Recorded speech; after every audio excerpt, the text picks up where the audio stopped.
What's up, YouTubians? Gary, VWJawbreaker. Welcome back to another episode where today we are back to work doing a much needed modification to our little camp trailer build. That's right, this is a major modification I've been needing to do, have not done it yet. So let me bring you up to speed real quick. This is a Coleman Versa trailer. We took the fiberglass top off of it, built some sides to extend the height, wrapped it with aluminum, put a crossbar setup on it so we could put a rooftop tent on top. Then from there, we outfitted it with some lithium-ion batteries, solar, 62-quart ice-cold fridge, all kinds of goodies, even threw a diesel heater on the front, threw an awning on it with adjustable poles so we could set this to the height that we desired. Well, today, this is what we need to do. We got some scrap steel here from the local steel place. So we got some square tubing and some angle iron. We need to extend this tongue. This tongue is way too short, and on top of that, this trailer originally was made to tilt, and it's been bypassed so it can't tilt, but the issue is the whole trailer just does this going down the road. Really a lot of slop in that thing, and I don't feel it's safe. So my thinking is, let's ixnay what's underneath, weld that in place, push the tongue about 12 to 18 inches more forward, then we get rid of the basket, bring some braces up and over, fill that with mesh, and have a lot better storage, a lot stronger setup. We're really not adding that much weight. So, best thing to do is quit jibber jabber and get crack-a-lackin'. Let's get to work.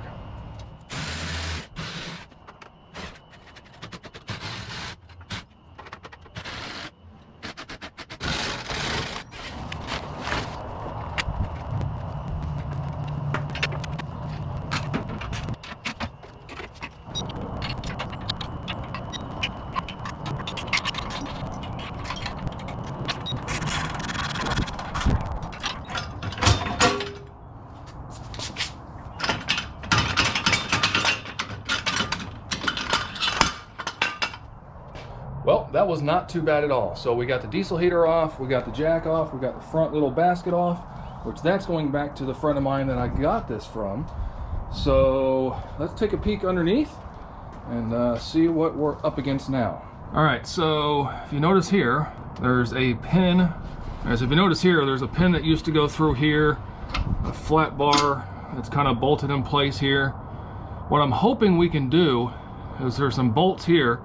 Should be able to unbolt this part from the chassis, cut the wires for the lights, bring this whole assembly out, and then we can ditch this, keep this, and put the new piece in there, and kind of just, yeah, we got work to do. Let me set you guys up and we'll figure this out.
Well, that was not too bad. These were definitely kind of in there. Probably haven't been out since the 80s or 90s or whatever. It's threads are not bad. I'm thinking we might be able to reutilize that with my idea of putting that square tube in there. And this thing was much lighter than I originally anticipated. That's some thin metal. So I mean, that's maybe 1/8 at most. And the square tube I got 3/16. So this is definitely going to be, well, what I'm going to do is going to be so much more solid than what was originally on there. Somebody definitely booger weld the daylights out of this. That's froze in, that pin's froze in. I mean, that's why they had the plate on the bottom, because this thing was just all over the place. Even with that bolt in there, it was tight, but it wasn't tight enough to keep this from moving around. So that was the issue I was having. Man, the bugger welds are just, whew. All right, so again, I was trying to take this off to use this to slide into the other piece. So I did some math, and we only got to cut it right there. That's really all I need. So we cut it there, only have from here basically up. We're going to cut it further back. You know, we're going to have some overlap inside, but it's really only about that much sticking out of the old. So just enough to be able to mount the little drop down wheel here, and basically we'll have that new piece sticking out to probably about here or so. I think that'll work. Let's see, do I want to start whopping this, or do I want to start fabbing stuff to get that in there? See, this is why I hate doing the afternoon stuff, because lighting sucks. But that's just what the world threw to me today. I think we're going to do this. Go ahead and get this mocked up, bolted, and welded in place. Then we can figure that, fine-tune that. Yeah, let's do that. I think that's the game plan here. All right. Oh, and by the way, check out my new chair. No more busted out 20-year-old, whatever that is. I don't even know where I got it. Maybe Harbor Freight 15, 18 years ago. I don't know. But this was from Beaver. And I mean, I would show you, you know, how to put it together, but it's really simple. You've got your wheels, bolt those on. You got a couple locking ones. The center part here slides in. You bolt this part on the seat, slide that on. You're done. This thing is comfortable, moves very easy, holds quite a bit of weight. The only thing I don't like is there is quite a bit of movement, and that's because of this bottom part. It slides down into that base right there. So what I may do is put a couple tack welds on it just to keep it from womping around so much. But other than that, that thing is super comfortable. Much nicer than the old hunk of junk that I can finally chuck. Okay, yeah, let's get that mounted up. I got some ideas.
Well, I don't think that's going to go anywhere. They're not extremely pretty, but that is double burned, both sides. That is not going anywhere. Definitely lots of good heat penetration. You can see the discoloration. Very nice. And on top of that, there's a guy local that watches the channel. Been watching since the 60 build. And he is a professional welder, professional pipe fitter, part of the union. Awesome guy too. And he's seen my welds, he's seen the videos. He said he would drive anything I built, pretty much anything that I weld, he trusts. So yeah, I mean, I've got some technique I'm sure I can learn, but strength-wise, penetration, we're good. So we'll go ahead and let this cool down for a good while. And I noticed I put my bevels on the wrong side, so I think I'm gonna bevel that just for, I don't know, make it look a little nicer. But I also need to go ahead and sand underneath because I want to put a bead here just to help kind of distribute the load a little bit. I mean, if that was fine, of course this is overkill. So we'll go ahead and do that. We'll go ahead and sand underneath, and we'll go ahead and get crack-a-lacking and get some more done.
All right, well, we've got it bolted in place. We went ahead and made sure it was square side to side. It was in the center. We took some diagonal measurements from that corner to this corner, make sure everything was square with that. Bolted it heavy in place, double checked it, and then went ahead and welded these corners. And then we also ran a couple stitches along there as well. So this is a lot more secure than it ever was. And then we went ahead and figured out that we had a little bit of slop, which is good because that gave me a bit of a gap to really weld. Made sure this was as straight as possible. Then went ahead and put a nice burn all the way around, and then came back, cranked up the amperage, and welded it in again for a second pass, and it looks pretty decent. Again, I'm no professional, but I can make stuff stick, and it's strong. Now, I was thinking about drilling a hole and doing a plug weld, but this is going to be strong enough, to be honest. This is overkill compared to what this trailer was. So next up, I'm going to take this angle, and I want to make a part that comes out and then up for storage up front.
Well, we're kind of at a standstill. We got everything squared away. That's nice and square to the frame, to the chassis, the bed, whatever you want to call it. Got our little wheel back on. All of this is, man, that thing's solid. It's not going anywhere. Absolutely nowhere. We've got it tied in to the frame along the sides, the front, the back, and a little stitch on the inside. That is solid. Very solid. Nothing flexes. So I apologize about the last few angles. My camera stand broke, so I had to bust out a tripod, and wow, do those suck. I hate going back to a tripod. It is what it is though, right? So what did I screw up on? Well, decided I need to go ahead and put some expanded metal mesh here for things to sit on. So that's kind of where we're at. Need to hit the metal supply place tomorrow. We'll pick that up and then we'll be back. So we'll catch you then.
Nice and solid. I don't think we really have to worry about that much. So we just kind of went around and hit it with a bunch of spot welds. We didn't do every single one. I mean, I did kind of along the front, on the sides, and put a little additional one on the side, just to kind of help make sure it's nice and solid. It's not going to come off, but I don't want any rattles. And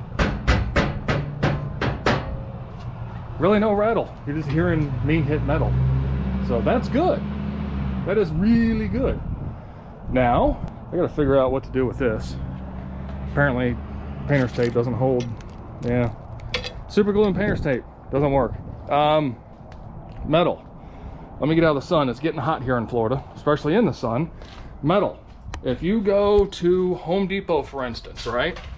I needed 2 foot by 4 foot. I had to cut it down to like 20 inches, but close enough. Versus a metal supply place. I saved 60% by going to the metal supply place versus going to Home Depot. Wasn't quite 60%, it was like 58%. Close enough for government work, and I really hate it when this guy drives by with his music on, but it is what it is. So, pretty much the only thing left to do now is go ahead and hit it with a coat of paint, and then we need to go ahead and rewire it, and then that should be pretty much buttoning this thing up.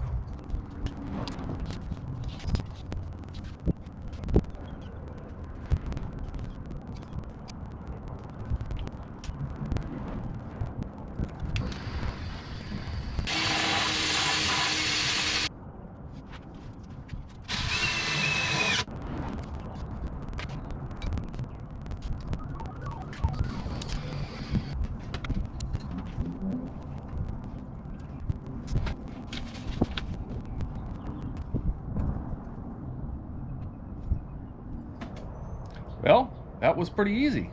Got everything pretty much situated. So I used a metal fish tape to run forward through the tongue. I forgot to hit record. And I was able to pull the wires back through. And then under there, well, you can't see it from here, but it's all tucked up there. Everything's tied in.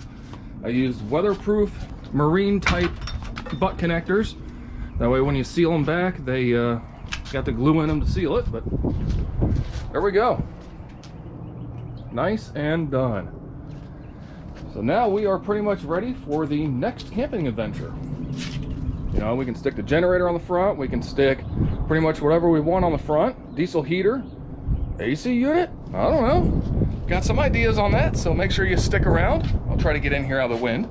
Thanks so much, guys, for being here. Thanks so much for sticking around.